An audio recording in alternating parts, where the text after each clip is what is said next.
Welcome to Fruity Knitting. This is episode 101. I'm Andrew. And I'm Andrea. And we're presenting knitting to you today in a way we haven't previously explored on the show. And that's through knitting installations and stop motion knitting animations. So we're really happy to feature an interview with the creator of Mochimochi Land, Anna Hrachovec. And Anna is probably the most successful stop-motion knitting animator currently around, so that's really cool. You may have even seen Anna's GIF of the gnome knitting hearts, and if you attend Vogue Knitting Live in New York, you'll be familiar with her knitting installations because they've been featured during the festival for the last 9 years. So what I think is really interesting is that Anna set herself the task of knitting a mini version of a familiar object, actually designing and knitting a mini version of a familiar object every day for about a year. So these objects included things like a miniature sewing machine or a miniature computer or a little hot dog or a bowling pin. And then she anthropomorphized them by putting little eyes on them. So by the end of the year, she ended up with a whole cast of characters that then started to interact with each other. And that's how her stop motion knitting animation was born. So I just think it's fascinating to see knitting used in so many different creative ways. And I've also knitted up one of Anna's little creatures, which I'm going to show you, or characters, later on in the show. And Andrew took the opportunity to do a little bit of research, and he's going to present to you a very short, very fun and very informative presentation on the origins of stop motion animation, which actually goes back to around 1830. And I think that's quite interesting, quite fascinating actually. Yeah. So our interview with Anna Hrachovec is in two parts. Part one will be coming up soon. Part two will be at the end of the program. And in between, we'll have updates on our current projects. Andrea's working on her crochet blanket, so you'll see a bit of that. And we're also featuring a very talented Russian knitter whose knitted wedding dress, you've actually seen on the program in episode 88. So last episode, I showed you my finished Marie Wallen design. And I have to say, do you know what? I have worn this jumper every single day since the last episode. It's a little bit embarrassing, but this jumper, it smells very sheepy. It's kind of rustic, and it's just such a comforting jumper, and I just want to put it on. I don't want to put anything else on. And so Germany started to open up now, and we go around to the little cafe around the corner and buy a takeaway coffee to help keep them open and good. And I've been wearing my jumper every single day. And you feel like they're watching you. I do. I feel like, it's so embarrassing, but I don't care, actually. I just want to wear my jumper. Yeah. So I'm wearing it again for you today. But since then, like Andrew said, I've gone back to working on my Bohemian Blooms crochet blanket. And that's a design by the UK crochet designer Janie Crow, who we interviewed back in episode 71. And Janie just designs the most beautiful heirloom, complicated crochet blankets. So here's a picture of Janie and myself during the interview, and we're holding up the Bohemian Blooms blanket for you to see, and you can just see how stunning it is. So I started this project around February last year, and I've been working on it in small spurts. And when I say small spurts, I really do just mean that I'd be working on it for about a week, and then I'd put it away for about 3 or 4 months before picking it up again. So prior to working on this blanket, I'd done very little crochet before. I'd only ever sort of double crocheted or something around the edges of a knitted cardigan or the neckline of a sweater, and I don't even think I really knew what stitch I was doing. So very minimal experience. And just working on such a complicated and technically difficult blanket like this in small spurts is a completely bad idea for a beginner crocheter, because there are so many different techniques and stitches involved in the blanket and every part of the blanket that I would learn it, and then I'd put it away for 3 or 4 months and come back to it, and I would forget how to do all of the stitches, and I'd have to look them all up again and just relearn everything. So I didn't even know. I'd look at the half treble or a treble and think, oh, now how do you do that again? And that's because I just hadn't done it enough for it to sort of go into my long-term memory. Yeah.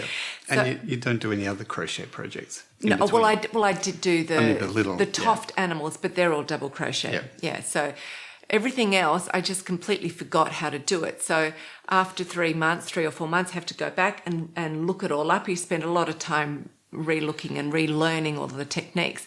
And it's just really confirmed to me that if you're going to do a really challenging or technically difficult project, whether it's knitting or crochet, it's easiest to do it monogamously, or at least to commit to doing it or working on it every single day. It's that sort of daily practice that makes something that's really complicated and takes a lot of brain power into something that's easy. So I've done nothing else but the crochet since the last episode, and I can say that it's all getting so much faster and so much easier just because I'm doing it every day instead of having breaks from it.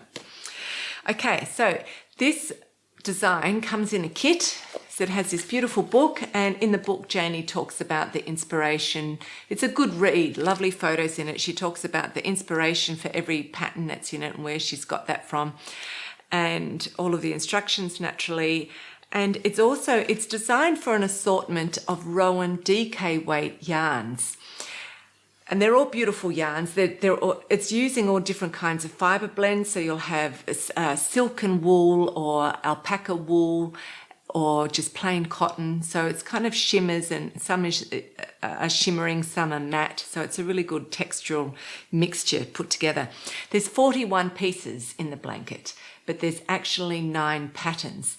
And the way you work the blanket, or the way the blanket's been designed, you start off and work these patterns, these 9 patterns, in order of skill levels. So as you're going through the patterns, the techniques used are getting progressively more difficult.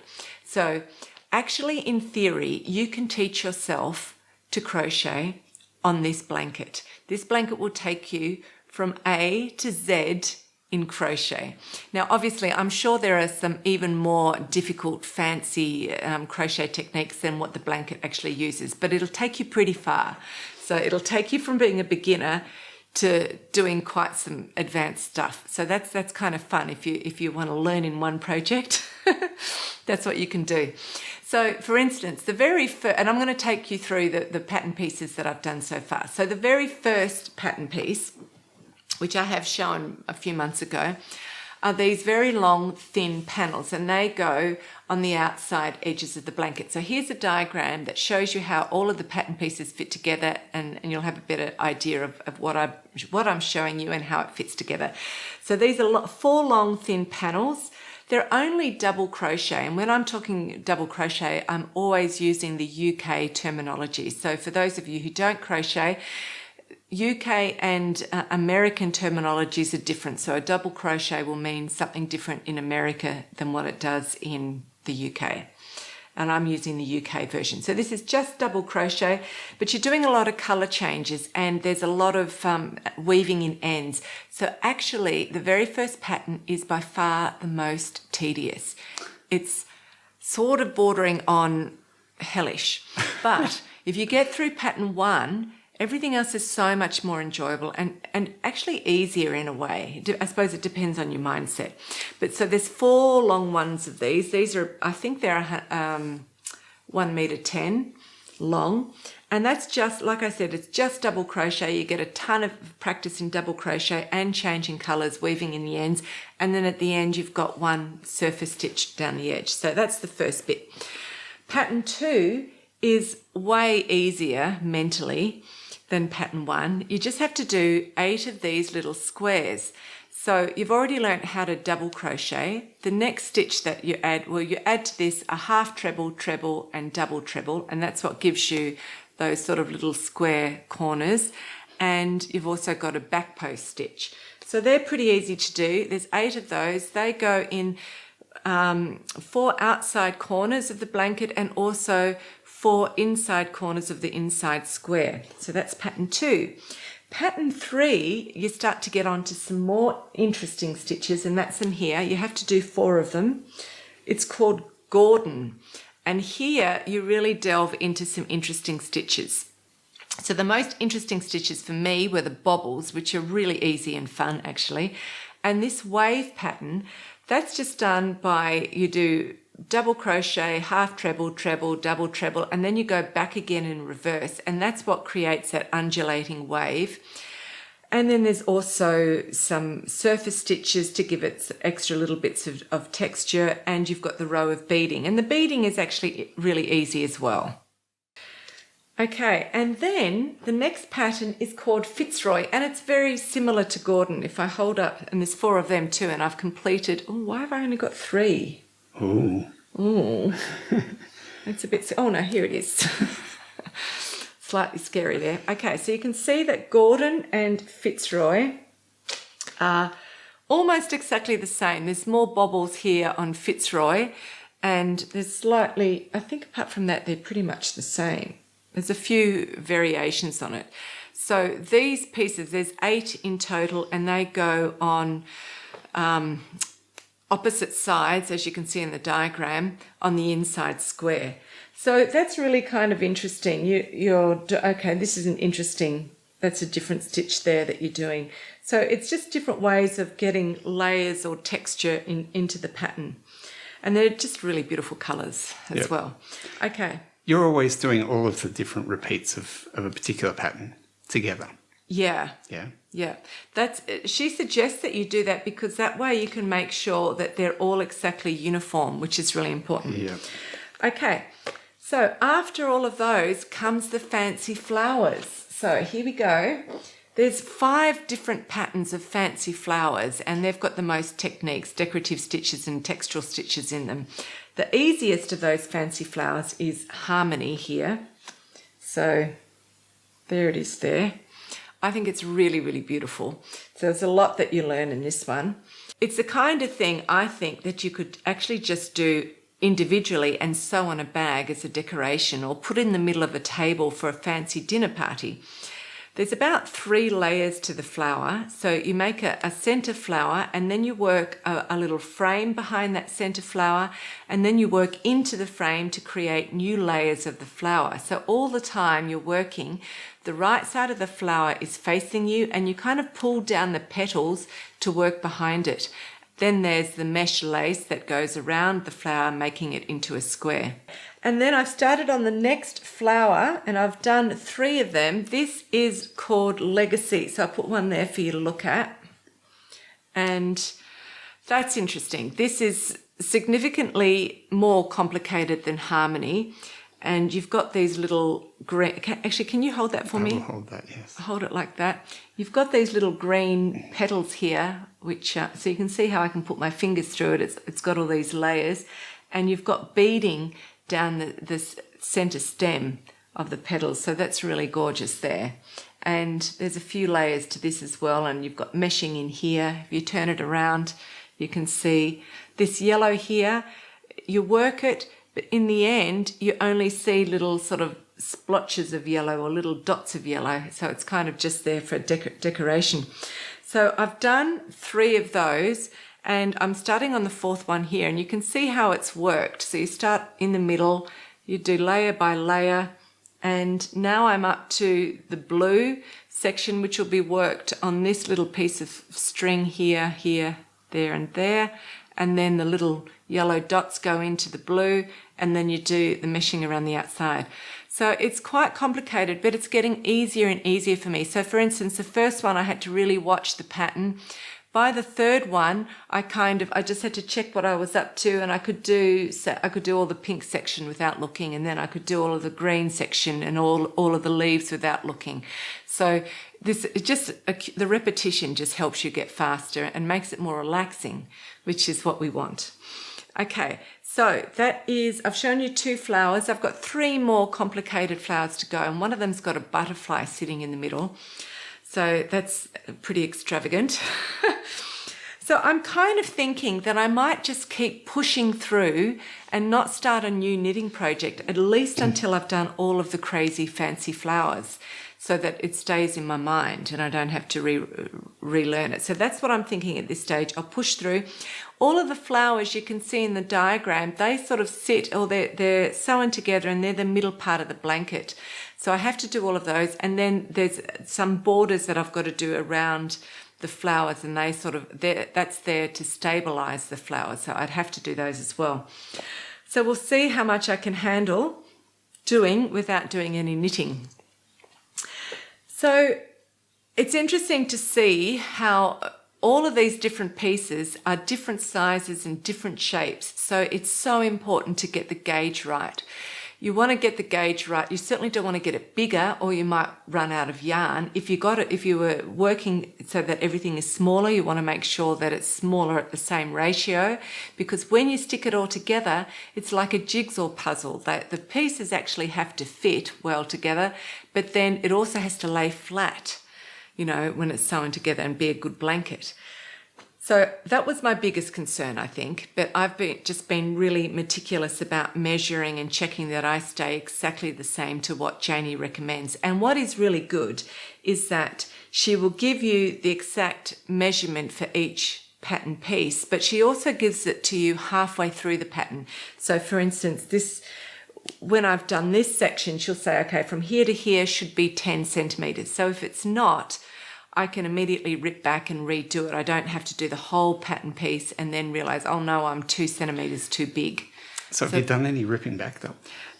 I think, yeah, with this actually. Oh. Yeah, but not a lot. Okay. Just to start, I ripped back my initial chain about 5 times because the chain sort of sets, it's like the cast on row, and you have to think, okay, how tight am I doing my chain? So the early stages in crochet, there was a ton of ripping back because I just wanted to teach myself to crochet at her gauge, because then life would be easier. Yep. So that's what I did. There we go. So, the other thing is, Janie says, I'm a good beginner crocheter. I do exactly what I'm told. Okay, so Janie says, don't bother blocking your crochet pieces until the very end, because crochet does love to curl, and if there's a big time difference between when you've blocked some pieces and then by the time you want to sew them all up together, the pieces will have curled again. Actually, I'm not so good. That's what I was thinking. Because I decided to block some of my pieces because I just wanted to see what they look like. What Janie does say to do, and I did follow, is that you lay your pieces out on a board like what I've done. You pin them out to size, and then you spray them with clean cold water, just like from a plant pump. And you leave, and you spray them so that they're quite wet, not sopping, but quite wet, and then leave them to thoroughly dry before taking the pins out. So that's what I've done, and I think they look really good.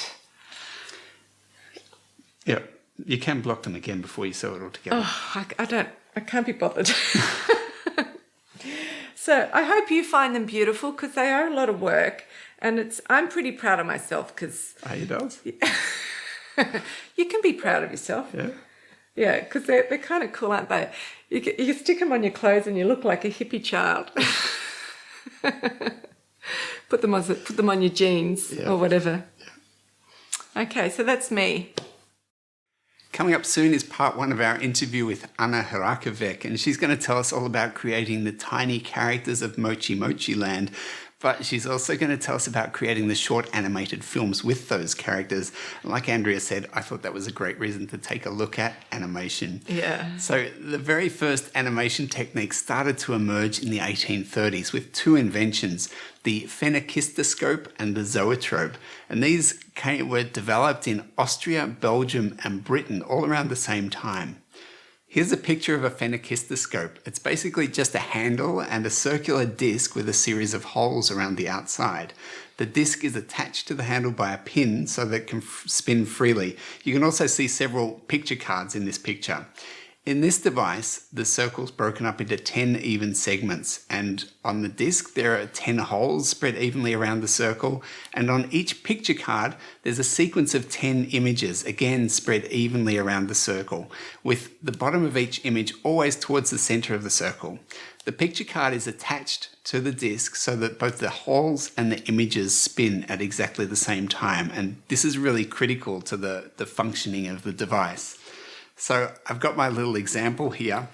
Homemade example. It's homemade. It's a bit of a rough job, but it does actually work. It's got a really dangerous pin at the back of it. Okay.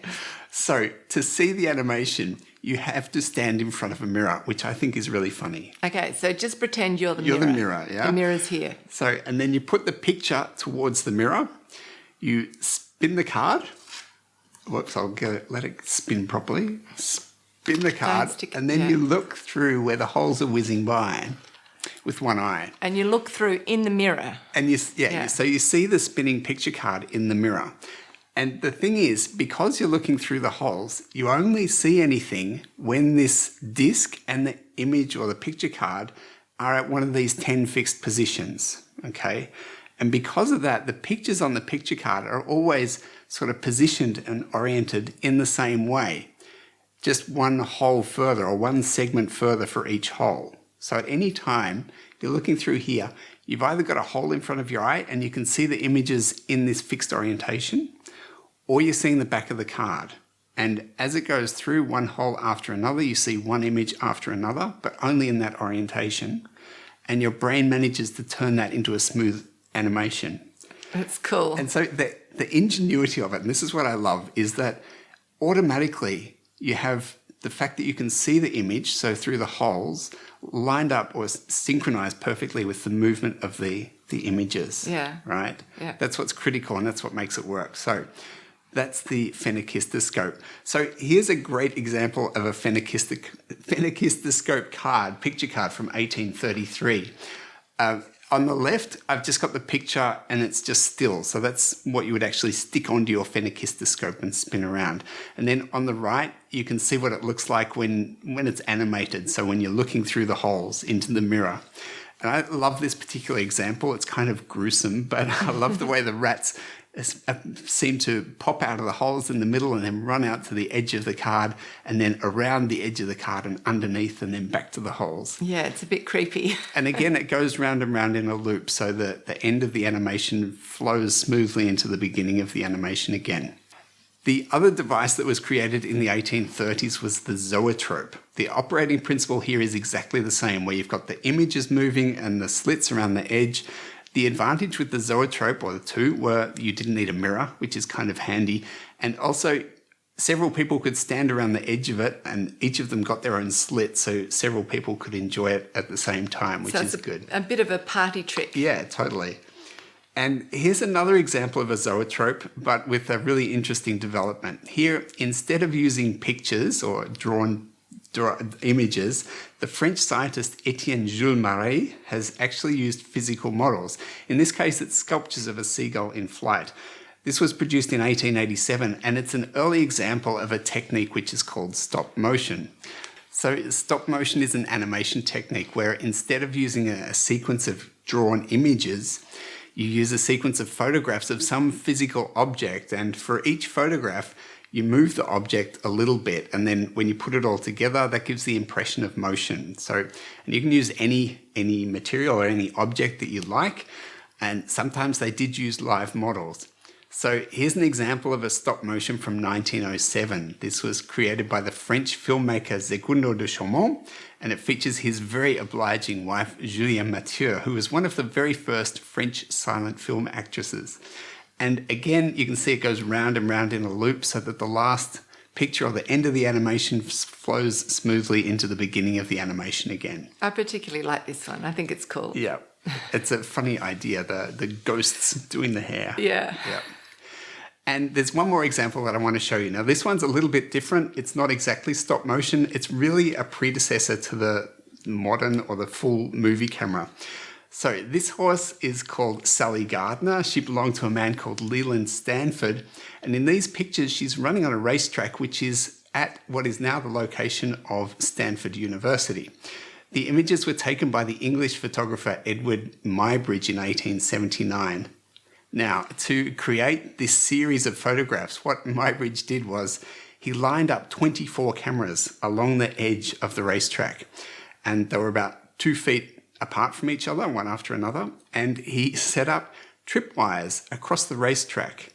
And so when the horse ran through the tripwire would trigger the shutter of the camera. So it was kind of like the horse was running along and pressing the button of a whole series of cameras, one after the other. That's so clever, isn't it? It is really clever. And it really is the slight step before the first movie camera, which came 10 years after this. So it was just the first idea. They're almost there. Yeah, it's they're amazing, making little isn't steps it? towards it. It's really interesting.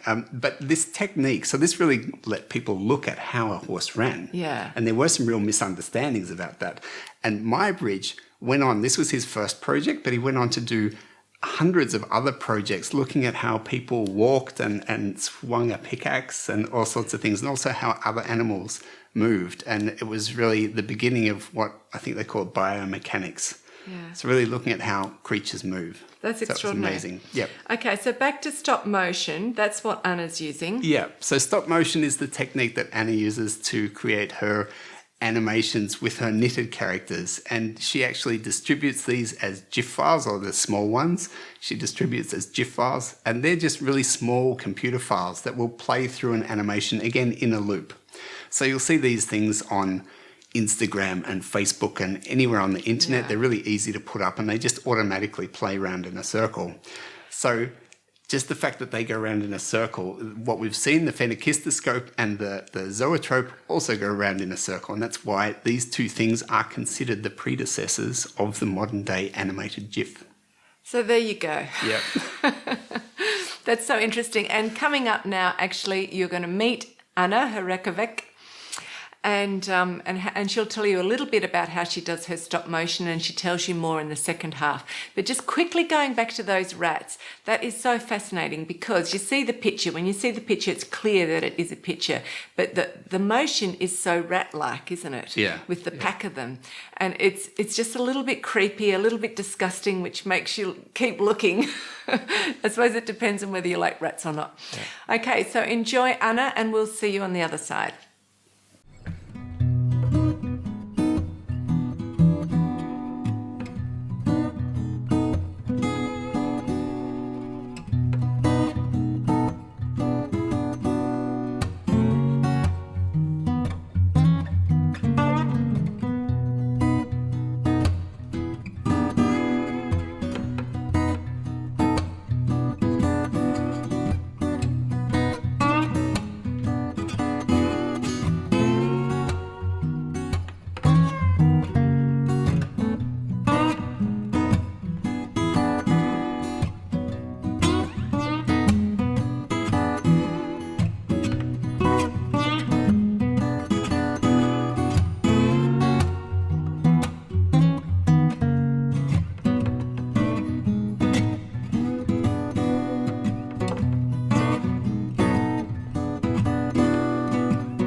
Welcome to Fruity Knitting. My guest today is particularly unusual in the knitting world. She knits cute and strange creatures and then creates landscapes for them to play in and brings them to life with stop motion animation. Her name is Anna Hrachovec, and her imaginary world is Mochimochi Land. And so that others can join in the fun of Mochimochi Land, Anna designs knitting patterns for all her creatures. Anna's work has been featured on Martha Stewart's show and BuzzFeed, and has also been exhibited in the US, Germany, the Netherlands, Korea, and Japan. And I met Anna at Vogue Knitting Live in New York, where she's had an installation for the last 9 years. So I'm very happy to have her on the show today. Thanks so much for joining us, Anna, and welcome. Thank you so much. It's a pleasure to be here. So can you explain Mochimochi Land to us? How did it all start and what's it all about?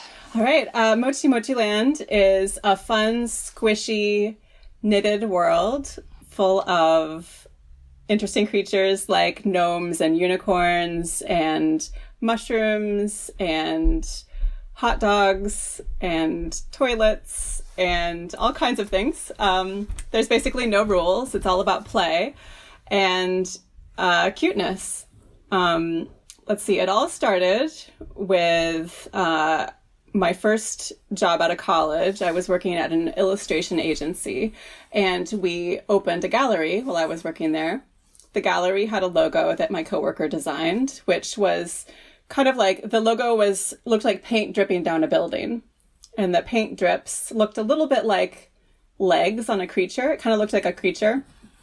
And I thought for the opening of the gallery, it would be fun to commemorate it by making this logo into a toy, like a creature that's a toy, a knitted toy. At that time, I was just a hobbyist. I had knitted for a few years, making hats and scarves and various things. I had never made a toy before, but I just got inspired to do this. And I drew out the shape and used some basic shaping to knit one side and then the other. And then I stitched them together. And then I embroidered some eyes on this creature. And suddenly it was looking back at me. And it was a really magical moment. I just was in love with this creature and knew that I would be making lots more of these toys. So that was the kernel. I did not know where it was going from there, but I started a blog to just share what I was doing. This was 2007, I believe. And that's when you started a blog when you had a hobby, basically. And I started posting what I was making on some early social media sites, namely Flickr, and adding things to some kind of crafty group on Flickr, and was kind of surprised that quickly I started getting comments on my photos of my creatures. Back then I made a snake eating a mouse. The mouse was fine, but and a rain cloud and things like that. And I just was sharing what I was making, and got some comments from knitters asking about patterns, which I hadn't really been thinking about, but I said, I don't know how to make patterns. And they said, we'll help you. And it kind of started from there. Ravelry began at around the same time. That was kind of this wonderful timing, one of many instances of wonderful timing that happened to me in the past while I was working on this project. I got into Ravelry kind of early, started sharing my work. I think at that time, knitters were very much getting online and discovering that they could do so much more with their craft by connecting with others. And at that time, I think a lot of people had seen crocheted toys, amigurumi, but not so much knitted. So I think that spoke to a lot of knitters who were looking for something different to make. So I was lucky to connect with a lot of people that way. Also early on, my mother-in-law happened to get tickets to the Martha Stewart show in New York. And it was her knitting themed show, and everyone was supposed to bring something that they had knitted. So as an audience member, I brought a couple of my projects, including that snake, and was picked out of the audience by her producers to be featured on the show. So I got to talk to Martha on air, which was very exciting. But even more exciting than that was just the reaction of her producers. Like, they were genuinely excited about what I had made. And so that was exciting to me. I felt like maybe I had something here. Maybe I should keep going with it, make more toys. After that, not very long after that, I think I was contacted by Amy Singer of Knitty.com. She asked me if I would be interested in submitting a design for her magazine, which I was very surprised by and thrilled. So what I came up with was another one of my early designs. I've got it right over here. This is the Woodens. I think one just fell out. But it's basically a little log that you knit, and inside are these little creatures that live in there and they can hide. So it's sort of an interactive toy. And if it looks a little familiar to people who are fans of Japanese movies, it's kind of inspired by the work of Hayao Miyazaki, like My Neighbor Totoro, if you know that movie. It's kind of got that feel to it. So that was really fun to be able to put out this pattern. And of course, Knitty has a huge audience, so people found me that way. I had more people coming to my blog. So things just kind of developed from there. Since then, I've written 5 books of knitting patterns, and I've gone into animation, stop motion animation, and I've gotten to work with some amazing clients. And Mochimochi Land also occasionally appears in a physical way when I put together an installation of the world. I also feel like Mochimochi Land is always growing through the projects that knitters do with my designs and the changes that they make, and they do some really amazing things. Okay, now you quickly mentioned the Japanese influence, and the Japanese kawaii culture is all about making things that are very charming and vulnerable and sort of childlike and a little bit cute. How did you first get exposed to this part of Japanese culture, and just say a little bit more about your fascination for creating tiny things? Sure. Well, when I was about 12 years old, I think, my family, I lived in Oklahoma, that's where I grew up. My family hosted an exchange student from Japan. Her name was Yoshiko, and we became really good friends, even though there was a bit of an age difference. I was 12, she was 17. We became really close. And her mother would send her care packages full of the most amazing candy I had ever seen. It was packaged so beautifully, but with these cute illustrations, lots of characters, and just the colors, like designs were it was really put together nicely. And the flavors of the candy were also a little bit different, something that I hadn't tried before, like melon flavor. This was in 1990 something, early 90s. So at that time, there wasn't quite as much exposure that in the US to things like manga and anime, especially in Oklahoma.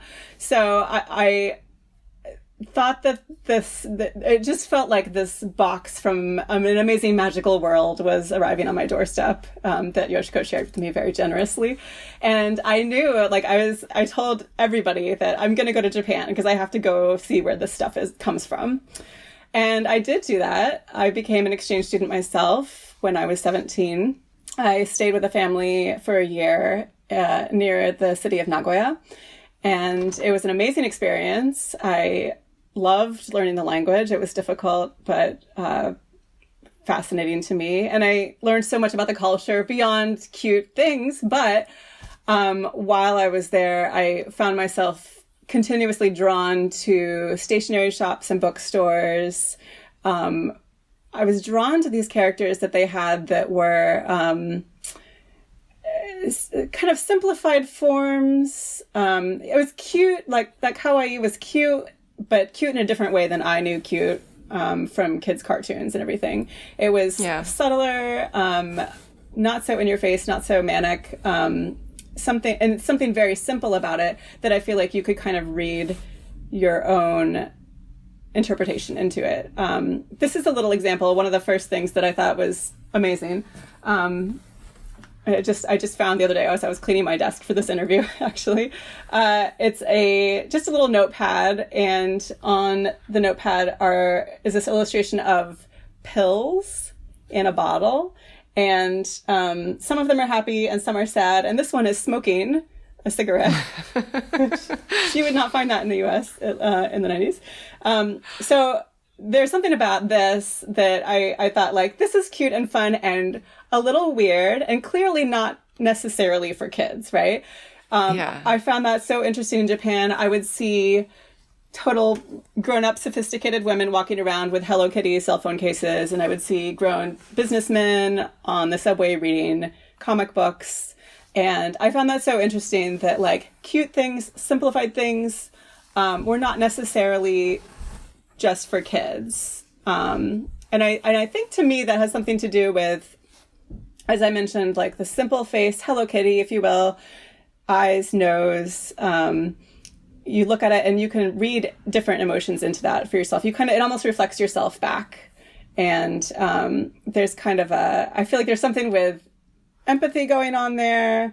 It's really interesting. And I think there's something about characters that can be helpful to us, that can be good for us, even if we're adults. So what about the name? Because mochi is also an onomatopoeic word in a sense, which is what Japanese language uses a lot. Tell us a little bit about that. That's right. Yes. So maybe some of your viewers have heard the word mochi before and maybe tasted it.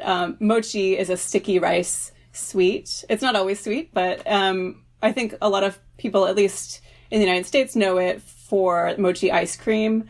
It's got a coating around it that's this chewy, unusual texture that we're not very familiar with. But I ate a lot of mochi in Japan. It's really pretty common. It's sort of a traditional sweet. And I loved it. I love the texture. I love the flavor. Mochi, when you repeat the word, kind of means mochi-like, squishy and soft and chewy. And so I just really liked that connotation for my work. And I think little mochis themselves are kind of cute and I don't know. So because I have that connection with Japan and I take a lot of inspiration for myself from their characters. And I love Mochi. It all comes together there. Yeah, it's a great name. Okay, so can you tell us a little bit about your creative process for designing new knitted characters?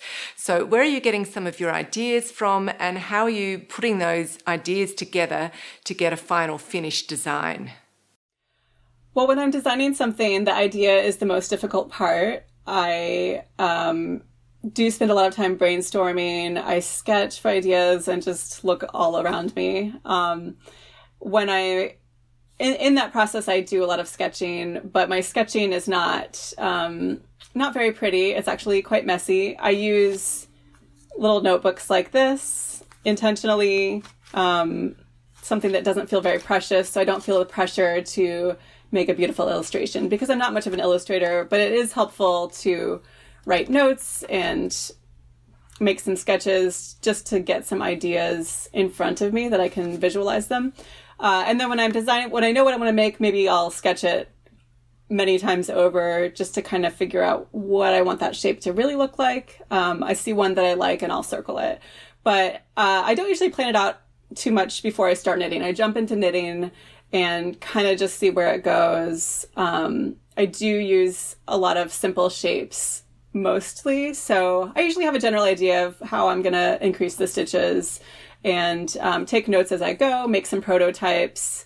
Perhaps if it's something small, I can knit it a few times and you'll see this evolution of what the design looks like. Okay, now tell us quickly about your 2-year tiny challenge that you did, because I think that really helped you develop things as well. You started off with a little brain. Tell us about that. That's true, yeah. So I had just finished writing my first book, which is called Knitting Mochimochi. I had just submitted the manuscript, and when you finish a big project like that, you just want to restart. But I kind of surprised myself when I figured out that I wanted that restart to be knitting, but something a little bit different. I decided to challenge myself to knit something really small and do that, design and knit something small every day for a month, on the weekdays, not the weekend.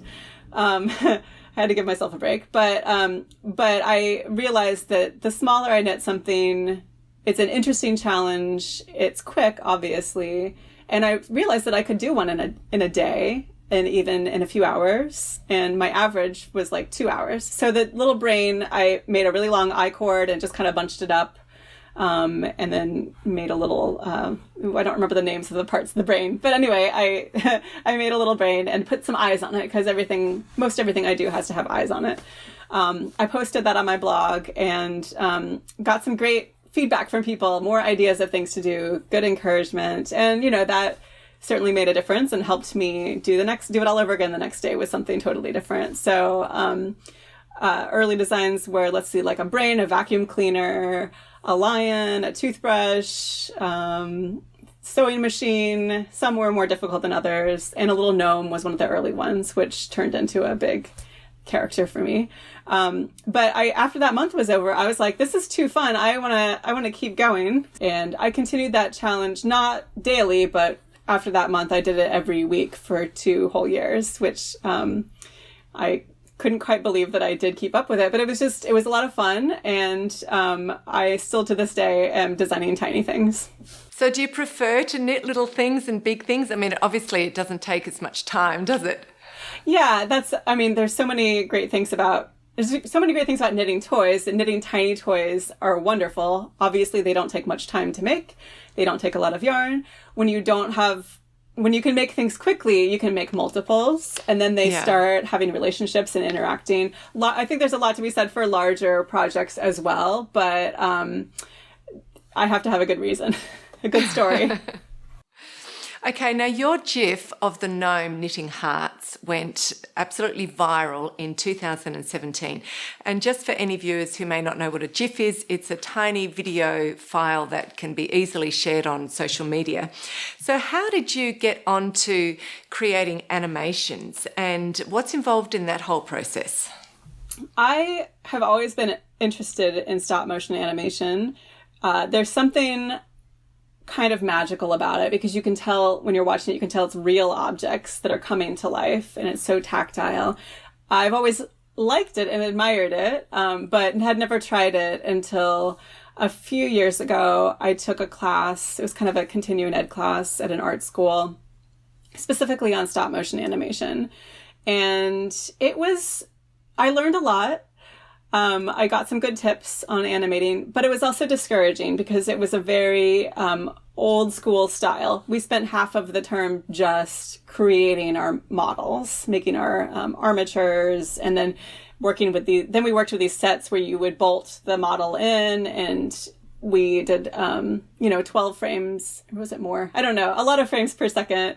So, and we had to use this special software, and it just kind of seemed like this is really interesting and cool, but like I'm not gonna find space in my tiny New York apartment to set up a set with bolts and lights and a big character made of all these wires. And so I kind of gave up for a little bit, but a few months after that, I realized that it didn't have to be so complicated. It literally, stop motion animation is you take a picture of something, you move it a little bit, you take another picture, move it a little bit, and you just do that over and over and over again until you have pictures to string together.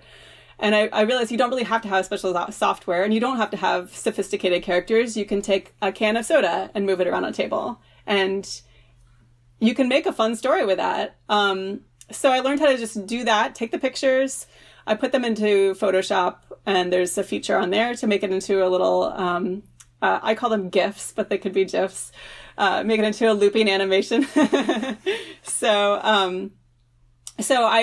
I found very quickly that actually my tiny characters were perfect for this because they don't have to be wired to move someplace. They're so small, I can take a little straight pin and pin them into a piece of felt or styrofoam, and I can literally just push their arm up and it kind of stays there.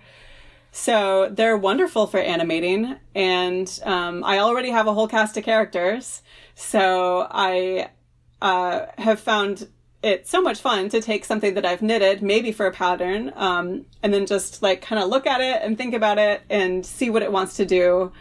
So my animations are mostly kind of like, they're not, they don't have dialogue usually. They're bigger actions, but there's so many possibilities in a world of tiny knitting to have them have adventures and do different things. So it's a simple style of animation that I do. I do 10 frames a second. I do big motion. I don't do any dialogue matching, but I think there's something about that simplicity. It kind of goes perfectly with the simple toys. And animated GIFs are wonderful because it might only be 12 frames and it tells a little story and then it repeats. So it's a nice challenge to make it a looping GIF where it's kind of a seamless repetition of an action. And something like the Gnome Knitting Hearts, apparently people can watch it all day. But there's something about GIFs that like it's kind of mesmerizing and you can just watch it. And so I love making them. And the process is can be pretty quick. I can shoot something in a matter of an hour, sometimes longer, depending if it's a longer animation. But it could be an hour of shooting, and then editing might be an hour, or it could be longer depending on what it is. But it's not the giant enterprise that I thought it had to be when I was first learning about it. So I take more photos than I think I'll need usually so that I can kind of edit them together. That's a good tip if you're doing stop motion animation. And I often will just kind of act out a motion to figure out like, okay, his arm's here and then it comes down here. Just to figure out what is going to look like speed, or because that would have been interesting for you from the start to learn what actual movements are going to work, and how far do you need to move an item from one to the next to make it look like something in particular. Yeah, was that difficult? I don't know if I would say it's difficult, but it takes some learning. There's a little bit of a learning curve to it. But the thing is, it's kind of like how I've approached a lot of my knitting. It's just, you just try it and see how it goes. And then you can try another one. But acting something out helps. You learn that like motions generally maybe start out slow and then go fast. If you're throwing a ball, you slowly pull your arm back and then you don't need very many frames to throw it because that happens fast. Yeah. And then there's some kind of follow through. Like it makes you think about how motions work. And then you shoot it, and even in the camera view screen, you can kind of see how that's going. So sometimes I'll do different takes, but a lot of times I'll just go with what I have. But it's so fun. I always try to do new things and experiment. One example, if I can show over here, I have a GIF of a gnome who takes his hat off, and the hat becomes a holder for like a flower bouquet. Yeah. And it's really simple. What you do is you start with, I have 2 gnomes because he's giving it to somebody. And this guy takes his hat off, so I have to have a gnome without a hat. So I just quickly replace him with this one. And I kind of use pins to pin the hat in place, and I take that photo. Well, initially you don't see any flowers, but and then the flowers spring out when he brings it down, and his eyes are closed, and then and then to loop it, he starts to bring it back up, and then I switch back to the sky, and it looks like one gnome doing that because they're basically the same except for that change. So there's a little that's called replacement, I believe. I'd use replacement, and then it's interesting. I've found a few different ways to make kind of defy gravity and make things jump. Some of that is using some photoshopping afterwards, but sometimes I've used backdrops and like pinned things into the backdrop where you just don't see the pin. So that's just a whole lot of fun to it feels very play oriented because you're just experimenting and seeing what works. Yeah.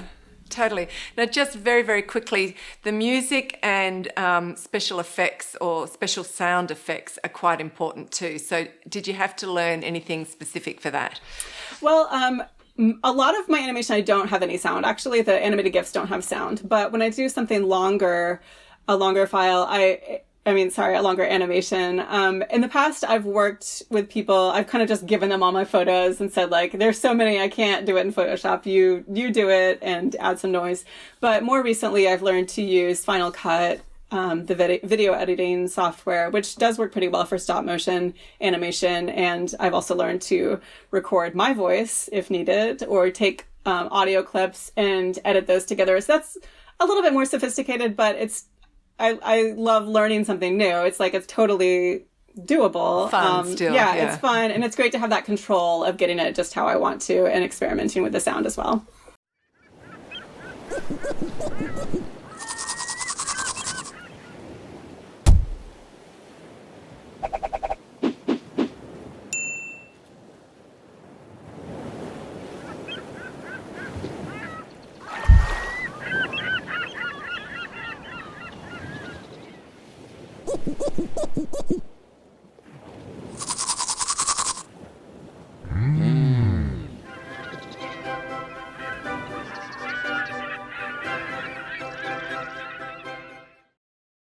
That's such a sweet animation, isn't it? It's just the perfect match for dental hygiene. You need to brush and floss for healthy gums. Yep, so a public service announcement on fruity knitting. I reckon it's a great little animation to have in a kid's at school for dental hygiene class. Super, super cute. Yeah. Okay, so I thought I've got to knit up one of Anna's little patterns. So I looked through all of her objects to find something and it took me a while to decide on what I was going to knit up. And in the end, I picked this gorgeous little box cat. So it's a little cat that sits in a box here. And I'm super thrilled the way it looks. I think it's turned out way cuter than I was anticipating. I'm falling in love with it. I'm not actually a cat person because I'm allergic to cat fur, and Jack is allergic to cats completely anyway. So I think people tend to end up being cat or dog people. But this is super, super cute. It's just gorgeous. The pattern itself is the same for the box and for the cat's body. And Anna is a cat person, and she talks about this pattern in part 2 of the interview. And so she obviously has an intimate relationship with them and can understand them very well. And they do love to snuggle up in small spots, and their bodies do become the shape of that spot. So that's why this box cat is a box. So the pattern is the same thing, except for on the top of the cat, you just sew it down, and the little cardboard flaps on the box, you just knit separately. Very easy to do. You whip it up very quickly. The tail is an I-cord tail, which you get done in 40 seconds or so. And you can actually change it. So you can make it all straight, and you can even just bend it around a bit. It is a really good idea to knit tightly on toys, particularly like a little tail like that, because then you can put some movement in it. The little ears are very easy. You just pick up a couple of stitches and knit a row or two and then bind off. And the face, I think the face is super cute. I've added whiskers to mine, but that's just embroidery. So embroidered eyes, nose, and little whiskers. Anna's done a GIF for this. So here's her GIF of the cat. He jumps out of the box and jumps back in and has a little snooze. Very, very cute. And so I knitted this on DPNs in 2.25 millimeter DPNs, and I used fingering weight, and my yarn for my cat is the leftover from my Zweig jumper, so it's a grey blue. So my cat is a Russian blue breed, and Russian blues are meant to have green eyes, but I thought if I put green eyes on him, he's going to look a little bit scary. So he's got black eyes. So he's not a purebred Russian blue. Right. But he's turned out so cute, so cute. I need to find a cat-loving person to give it as a little gift. But it's beautiful. So you may not be up to making your complete Mochimochi Land, and you might even be thinking, why would I need to knit a little object like that? So let me tell you why you do need to knit something like this. If you look through Anna's patterns, she has designed so many little objects that you're bound to find something that represents an activity or hobby of a friend or a family member. And it really doesn't take much time to knit them up. You're not investing a whole lot of time or materials. And they're the kind of thing that they're tiny. You can stick them in the post with a card just saying, "Hi, how are you? Thinking of you." And it's bound to bring a big smile on the recipient's face. Because just imagine if you love to go and play bowls and you get a little bowling pin knitted up with a ball, that even if you not at all interested in knitting, it's cute and it's funny and they'd really appreciate it. Or something like this you could stick on for a cat lover, you could stick on their desk at work or wherever. Yep. They're just going to bring a lot of joy to people, little smiles on their faces. So I think that's what they're good to do. And there's so many objects there. You're bound to find something that represents an activity that means something to your friend. Yeah. So there you go. Meow. So, ooh. Oh, he's lively. He's very lively. He's not a sleepy cat, this one. Okay, so Anna is offering Fruity Knitting patrons a 20% discount off all her patterns, books and kits from her online store on her website. Now, all the details are, as usual, on the Patreon site, and Anna talks us through a couple of her patterns in part 2 of the interview. So not all of her patterns are tiny, but like I said, the tiny objects are super quick to knit up and give to friends and put a smile on their face. If you're watching the show, we do ask that you make a small monthly contribution by becoming a patron. This is our full-time job and we don't earn an income from anything else related on the side. We don't sell anything and we also don't receive money from advertising or sponsorship. The show is really only possible through patron support and every single patron makes a big difference to us. So if you are watching, please do take the action to go and become a patron. And thank you so much to all of the viewers who have done that and made the show possible so far. We really appreciate you. Yep.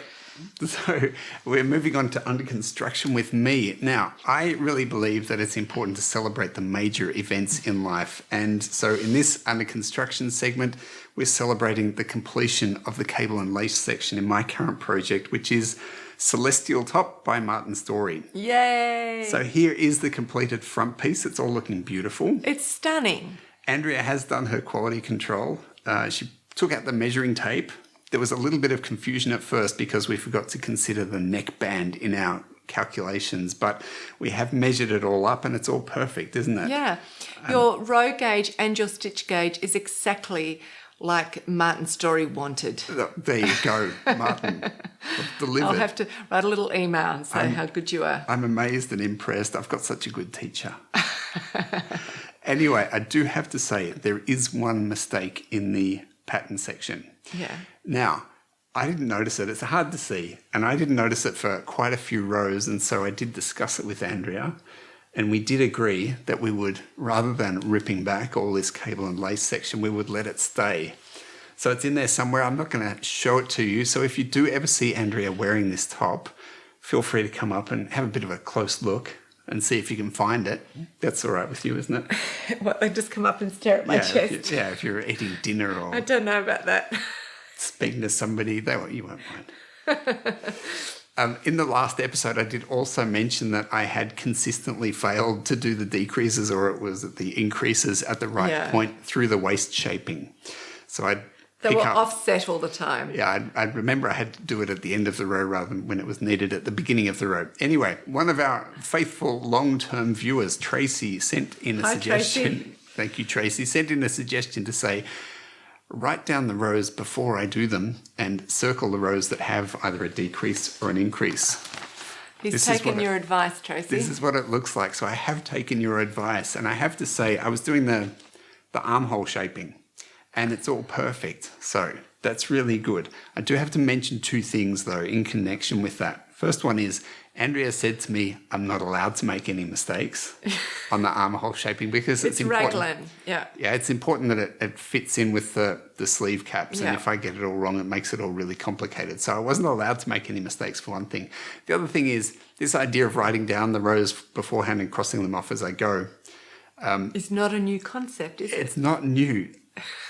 It is possible that you suggested that to me. Many times. Maybe even many times before. But Andrea will confirm that sometimes I do just need a little bit of encouragement to do things that I know I should really do. I think this is so beautiful. Just hold it like this again. Yes. We need to admire it one more Yeah, time. feel free, admire. Yeah. I mean, not only Andrew's incredibly neat knitting, and I'll be very proud to wear this, but just Martin's great design. It's such a fantastic central sort of zigzag lace cabled pattern.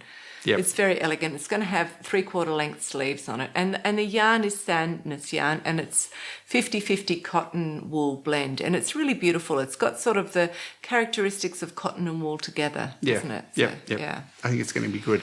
So getting to the end of the pattern section wasn't quite the end of the challenges for me.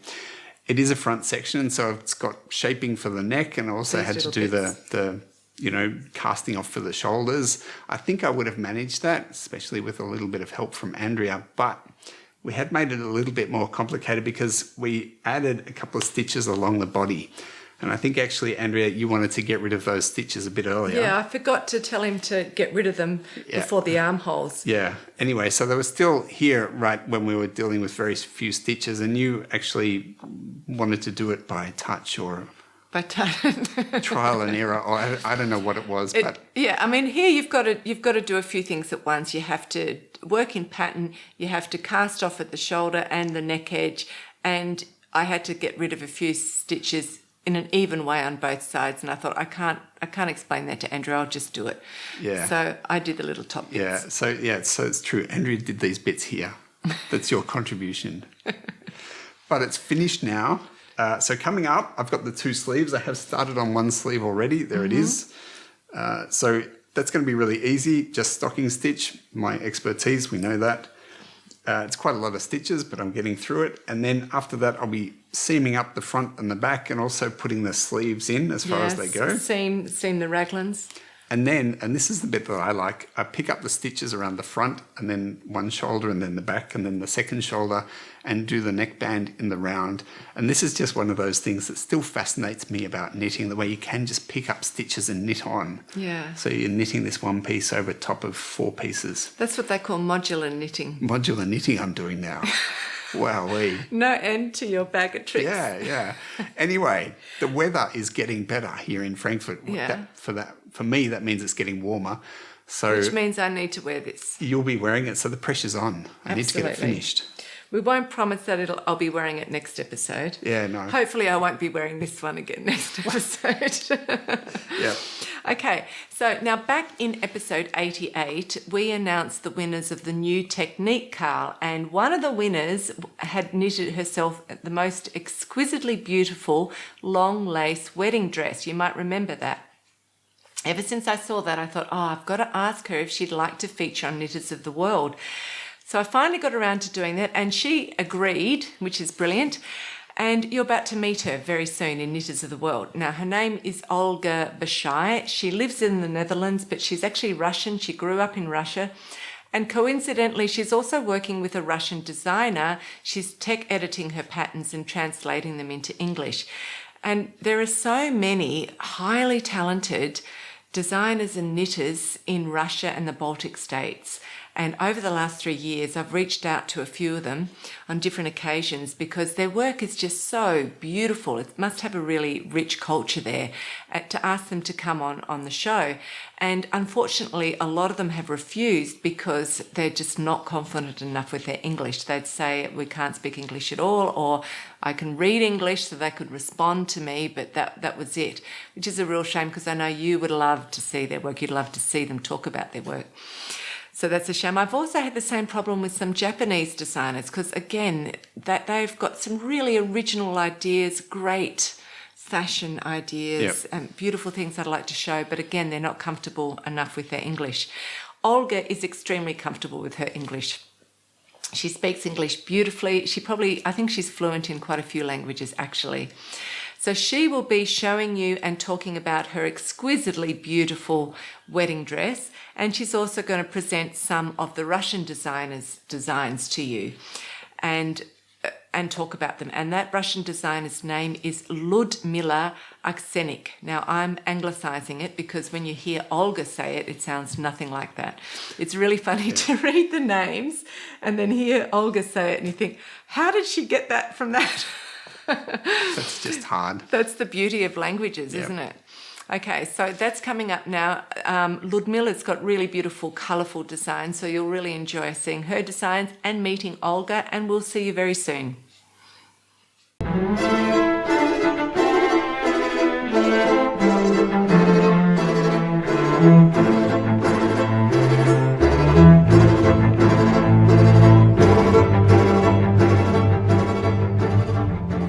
Hi, my name is Olga and I'm originally from St. Petersburg, Russia, but currently living in the Netherlands with my husband and our 2 cats. I was first shown how to knit at the age of 5, but that did not stick. When I was 7, my mom taught me how to crochet in a spiral to make floor mats out of old tights. My first knit-a-faux was at the age of 12. I made a 3-meter long mega squishy scarf that dubbed really well as a pillow during boring classes. Growing up in post-Soviet Russia, I perceived crafts as a necessity because it was very hard to find nice things at the shops. But that perception changed when I spent a year in the US during high school, where all of my handmade gifts were really appreciated for all the time and effort put into them. So I continued knitting occasional Christmas and birthday gifts, but got really into it about 3 years ago when I discovered knit nights at my local yarn shop, Sticks and Cups, here in Utrecht. They also introduced me to the knitting video podcasts, and that's how I learned about all the new designers and techniques and just dove right into it and couldn't stop. I still crochet every now and then for my friends' kids. But I also quickly realized that I wasn't making anything for myself because there was no deadline. So I just started signing up for knit-alongs and test knits. This is how I found the Russian designer Ludmila Aksenik. While testing this sweater that I'm wearing now, I offered her to tech edit and translate the pattern into English, which has since then become my part-time job. This pattern is called a cycle, and it actually has quite an interesting construction. You first knit the yoke flat, sideways, with German short rows to shape the increases from neck to the bottom of the yoke. Then you pick up the stitches along the edge and knit top down straight, decorating it along the way with these little garter circles, which gave the pattern its name. You also add on an I-cord along the neckline, cuffs and hem. Also, as you can see, I have 2 different sleeves. The original pattern only included the bishop sleeve, however did not quite fit my aesthetic nor my winter jacket. So I went in and made a tapered one and also decorated it with a garter elbow patch to match the rest of the sweater. Both of these modifications made it to the final pattern, and now after shooting this video, I can go back and reknit this sleeve as well.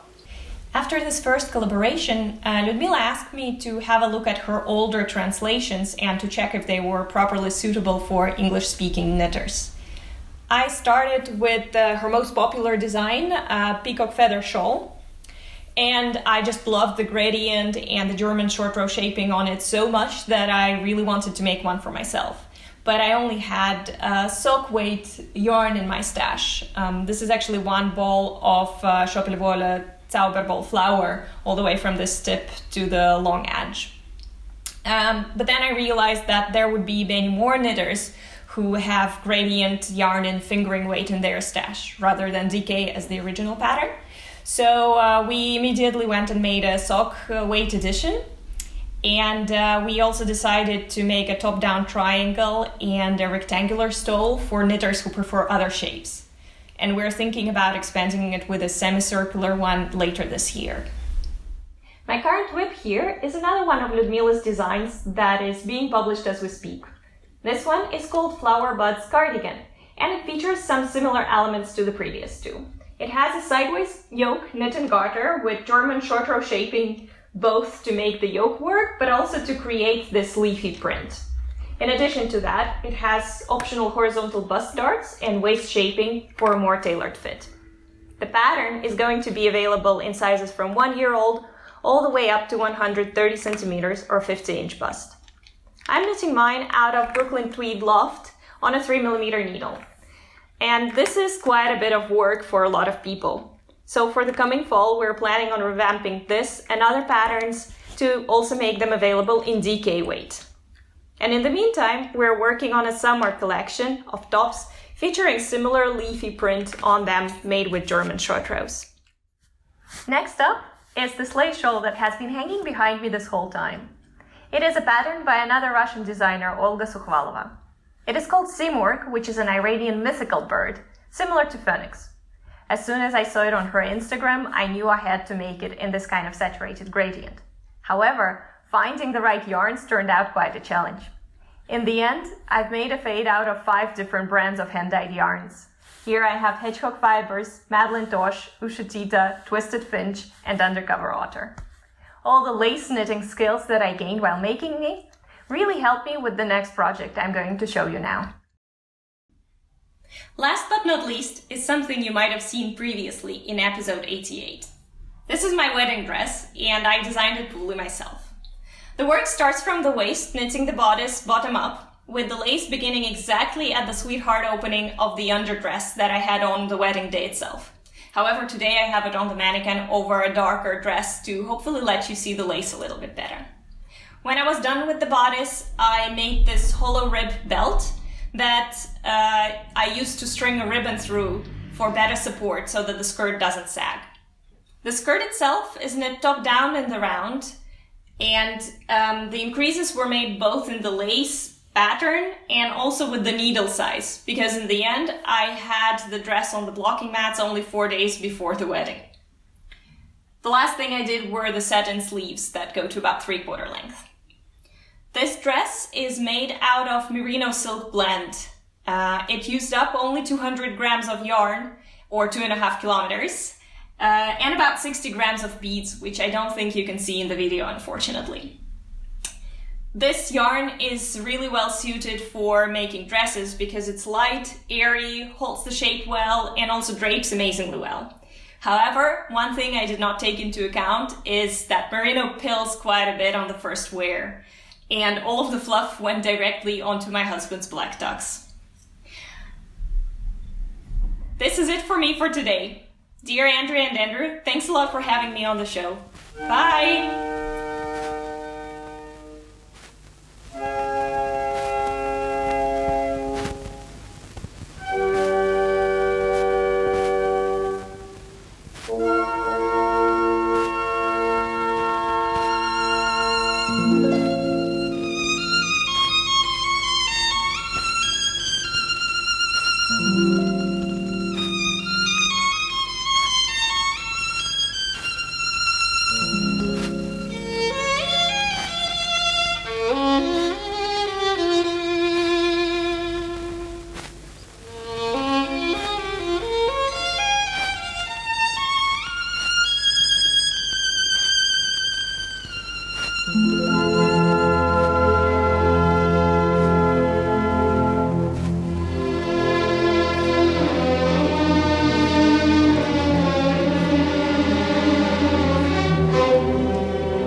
Welcome back.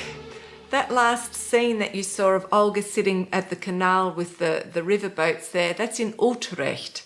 Utrecht is a really beautiful ancient city. It's near Amsterdam. I looked it up, and the first Roman settlement there was around 50 AD. I'm always so blown away by the history here in Europe. Yep. It's incredible. It's different to the history that we grew up with. Totally. So if you look at the photos, because we haven't been there, but the photos of the city, it shows that it's such a beautiful city, and there's canals all through the old section of it, and there's beautiful cafes and old buildings and boutiques that are lining the canals. And apparently it's even more beautiful, the inner old part of the city, than Amsterdam is, and it's way less touristy. So I think we're definitely going to have to go and check it out. Yeah, well, we should. I'll hold you to it, darling. Yeah. I'll hold you to holding me to it. Yeah. I'm getting a little silly now that it's the end of the program. Now, for music lovers, the music that you just heard, that violin solo, is Rimsky-Korsakov's Scheherazade. And you might know the story of Scheherazade. Scheherazade is the Arabian princess who saved her life by spinning fantastic tales, suspenseful thrillers every night to the king so he wouldn't cut her head off and marry a new virgin in the morning. So couldn't switch it off. Yeah, I think he just needed to hear the rest of the story night after night. I think that went on for about 1,000 nights. And he eventually fell in love with her and decided to ban that law, so you couldn't do that to wives anymore. So I think we really have progressed in society. Yeah, we owe her a great debt. We do. Okay, now Ludmila Aksenik is offering a 25% discount of all her self-published patterns in her Ravelry store. So Ludmila's designs sweaters and cardigans and hats and gloves and shawls and cowls. She does all kinds of things. And she has a really good selection of summer tops, which is really appropriate for May. So thank you very much, Ludmila. So coming up now is the second part of the interview with Anna. Anna speaks really well. I think what she's doing is so interesting. The second part is very interesting as well, so I know you'll enjoy it. We're going to say goodbye to you now. Before we do, just want to show you the blue that I've added on to my flower. It grows. That's a beautiful bright blue there. It is. It's called Iceberg, and it's the merino and silk blend. It's very beautiful, soft yarn. Yep. Okay, so thank you so much for spending time with us. We really love your company. We'll see you again in 2 weeks. Yep. Thanks. Bye. Bye.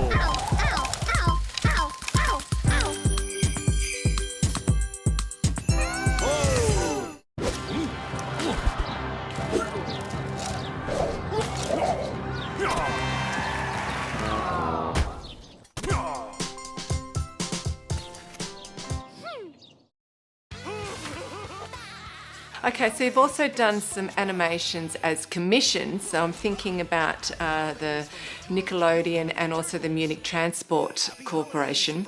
Can you just tell us very briefly about those two commissions and what you learnt from that experience?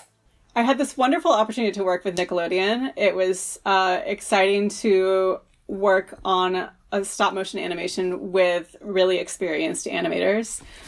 Here's my cat, Soupy. I think he's ready for lunch. I don't know. So I got to work with them in their studio, and we were using my characters, actually, snowmen and gnomes. So I brought things that I had made, and they had asked me to come up with some concepts, which we worked on together. It felt like this wonderful, what's the word? Like, collaboration, I guess. Yeah, that's thank you. Collaboration of what I've been doing, my characters and my animation style, and what the expertise that they brought to it, because they were really interested in how I do my work too. So what I learned from them was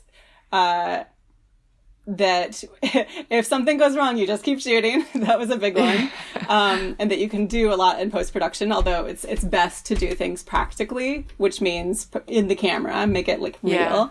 And also they did some really interesting kind of cinematic techniques that I wouldn't have thought of before. There was a scene where it was Santa standing in front of these trees, and then a Yeti pops out, and they actually like, instead of moving the camera around, they moved the whole set around, and it had this cool effect that I've incorporated that kind of thing a little bit into my work since I worked with them.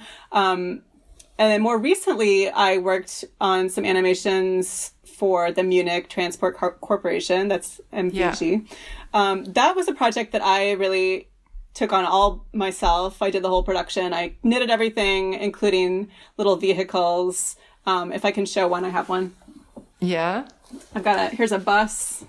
I had to knit a little bicycle as well, which was a nice challenge. So I was knitting these vehicles, but the story of the animation is a gnome shearing sheep and then using the wool to make these vehicles kind of magically appear, just like forming them. So that was some interesting movie magic to do. And then the sheep jump on the vehicles. So I made these little sheep butts to make it look like they're entering the vehicles, even though they're a solid piece.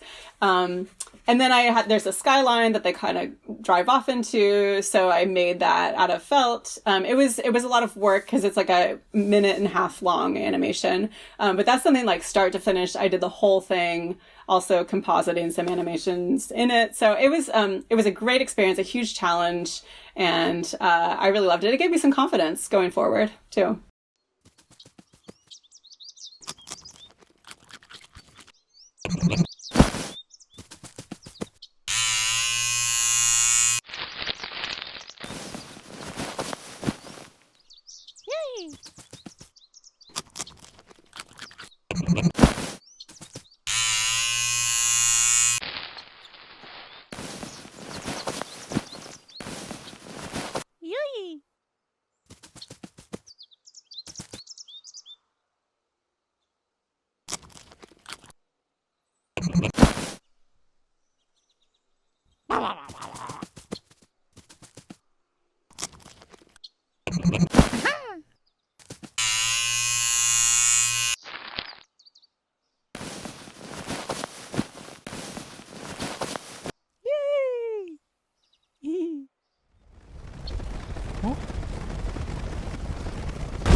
Okay, now it would be really great just to see a selection of your designs and hear you talk about them or talk about the techniques from a knitting perspective.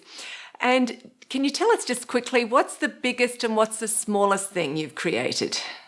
Yes, the biggest thing I've ever made is a giant gnome. I don't have it with me. I think it's about 3.5 feet tall, which doesn't sound that big, but it's very wide. It was very, very big. I made for a gallery show that I was doing in Seoul in South Korea, actually.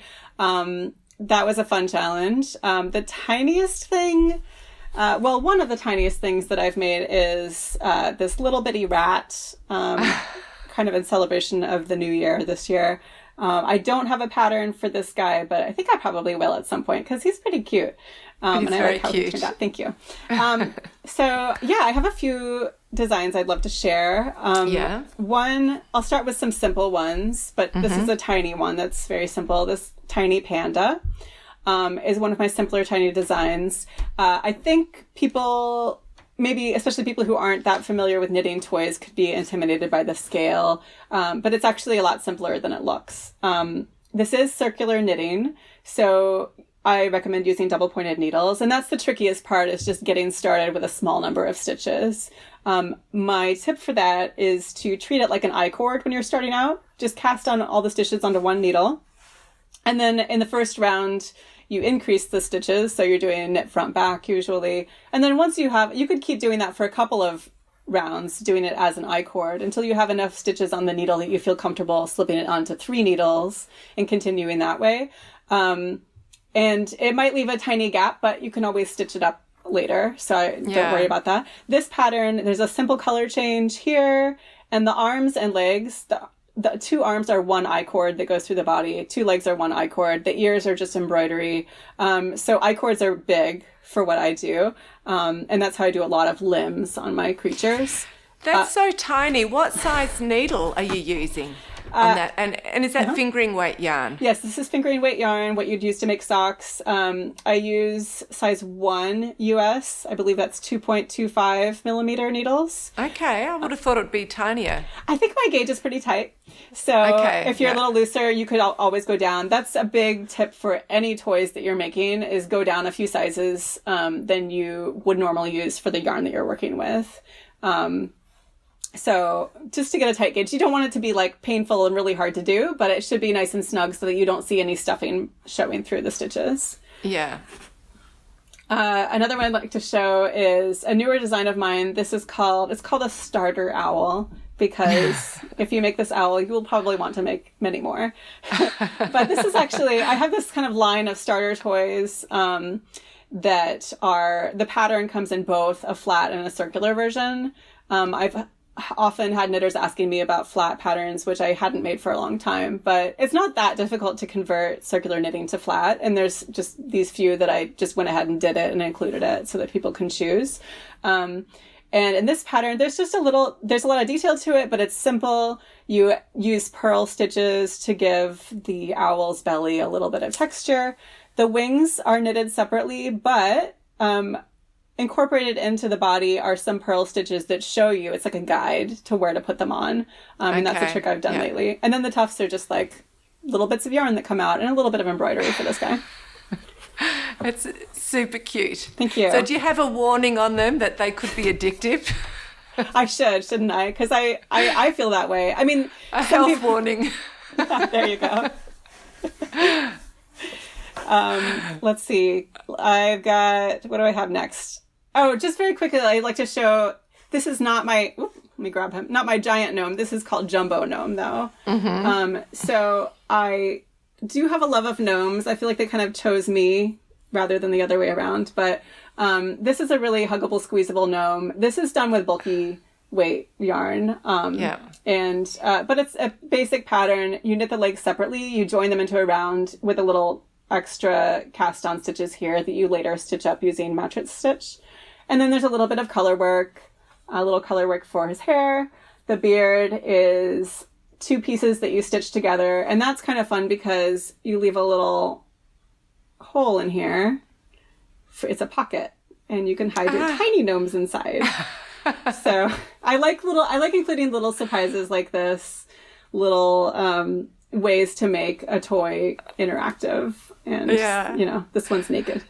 So tell me very quickly, I know you've got little kids. Do you find that these toys that you are producing for, say, an animation just suddenly get, that they've disappeared and you find them perhaps down the bottom of a kid's bed or something? Are they constantly playing with your toys?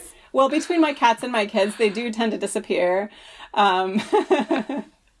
Yeah, my kids are quite small, and I don't think they quite make the connection between the knitting and the toys. But they know they have made some connection that mom has cute things around her, and so sometimes they'll come to me just asking for something.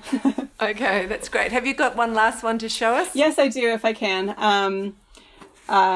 It's hard to choose, but this is a newer design that is very close to my heart. It's a cat in a box.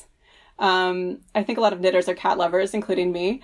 The cat is shaped into the box. You know, like cats love to get in cozy places, and when they're in a box especially, it looks like their body just fills out the form, right? So that's the idea here. You make the box and the cat separately, and they use basically the same design. You knit a flat piece, and then you pick up stitches to make the boxy shape, and then these are flaps that you knit separately. The cat is done the same way, except you make a flap on top that you stitch down to make a nice boxy shape. So I've got a little animation for this guy too. You go in the box to sleep. That's so gorgeous. So apart from doing animals and plants and trees and things, you've also done, quite modern things like computers and hot dogs and things like that. Do you prefer one or the other, or is it easier to make one set of objects come to life or have a personality than the others, or is it more challenging? I think that's a great question. I really like to mix it up. One, I'm not going to go into detail about the pattern, but another recent one of mine is this barn that is a creature and is maybe a little sinister. He can kind of chew on his animals, but they're fine. It's just play. But I love combining surprising things like this, like making the barn alive, making it its own creature. And of course the barn is like a little more angular, has different details than you would find on an animal. So I really love doing both. It's a different kind of challenge to design them differently, but I do love the interaction in the world. And when you're making a whole world, you make the little creatures and then you can make mountains and other like structures. So combining the both is really the best part. Yeah. I know that you also like to get other people inspired and excited about the fantasy of Mochimochi Land. So do you have any interesting stories about what other people have done with your designs? Well, knitters have done some really amazing things with the toys that they create out of my patterns. I've seen people make jewelry like chicken earrings or chicken and an egg. And also the little toys, the tiny toys are great because you can make them quickly and give them away freely. Yeah. There have been people who knit a little bunny pattern that I have. It's a free pattern that takes about 12 minutes maybe to make, knitting a bunch of those and leaving them in random places for people to find with little notes, little happy notes about taking me home and having a good day. That's so which I think cute. is really cool. Yeah. A project that I did about a year ago was also very cool, I thought. It had cool results, was the knit ball pit. Mm-hmm. I thought I wanted to make something fun and interactive and big that could be at Vogue Knitting Live in New York. And I thought, let's make a ball pit because I'm a little bit crazy.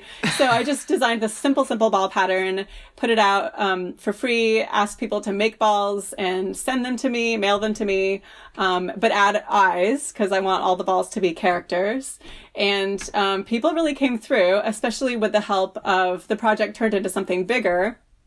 When I got connected with Lady Ann Henderson of the Cheers to You Yarn Shop in North Carolina, she has connection to the American Foundation for Children with AIDS. So what happened to the project was it started as a ball pit, and then we got so many balls from everywhere, all over the world. The balls became a ball pit that you could actually jump into and swim around in, and it felt amazing. And then after the show, after people were able to experience that, we had all the balls cleaned and then sent to the organization.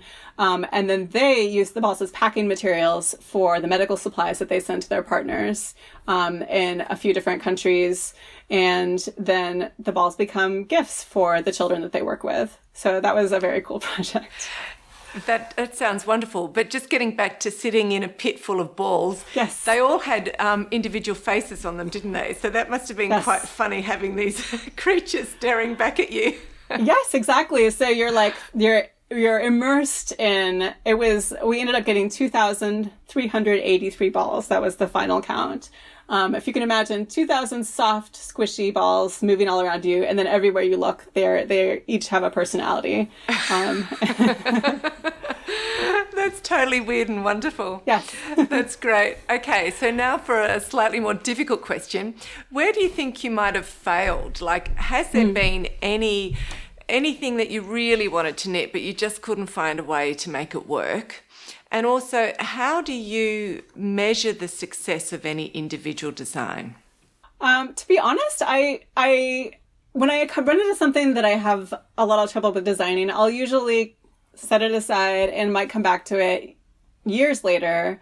But whenever that's happened, I've found a way to make it work amazingly. That's great. Yeah, well, just because I think toys are very forgiving and you can interpret things different ways. But I do love that challenge of something that doesn't seem like it should be able to be knitted and finding a way to do it. Yeah, well, I can see that there's something like a toilet behind you. That would fit into that category. Yeah, the toilet was a challenge. This is Flushy. What a great name. Yes. I love the idea of a knitted toilet because a toilet is something that maybe you wouldn't think that you'd want to spend your time knitting and then have as a little friend. But we all have relationships with toilets. Yes. And it could actually be quite lovable. And so it was fun the plunger too. This is Professor Plunger. So they're friends. And the mat was kind of worked out nicely because the mat helps keep Flushy standing upright. Otherwise, she's a she, by the way. Okay. Slip back that way. But I'm actually working on some animations with her too more recently. So that's a lot of fun. But for me, one of the biggest challenges in my work is keeping it fresh and keeping it fun and playful and experimental. Because when I don't do that, when I find myself repeating myself, getting in a rut, that's the hardest thing. And pulling myself out of that, making stuff that I'm personally excited about, I think people can sense that. That's contagious in the best way. I just want to finish off the interview with one last question, and it's a bit of a offbeat question, but obviously you're highly intelligent and very well educated, and you've built a business creating tiny squishy creatures. And I have heard that your husband has also made a living reviewing video games. So on the surface, it could look like you're still two big kids having a big play, and your kids are too young to appreciate the humour in this. But what did your parents think when you first started? My parents, I think to this day, they're kind of like, whatever, we love you, honey. Like, they don't quite get it, but they're supportive. And, you know, what really touches me is when I visit my parents for the holidays, or not the holidays, year round, they have little tiny knitted naked Santas hanging from the little knobs in their kitchen on all the cupboards. So, so you've infected them, haven't you? I think that's showing some support. Yeah. That's great. Well, it's been really great to have you on Fruity Knitting. It's been a real joy to get to see knitting in a different form and just to see how creative you are. So thank you so much for sharing your time. Thank you for letting me share my world with you. Let's say goodbye to the audience. Bye. Bye.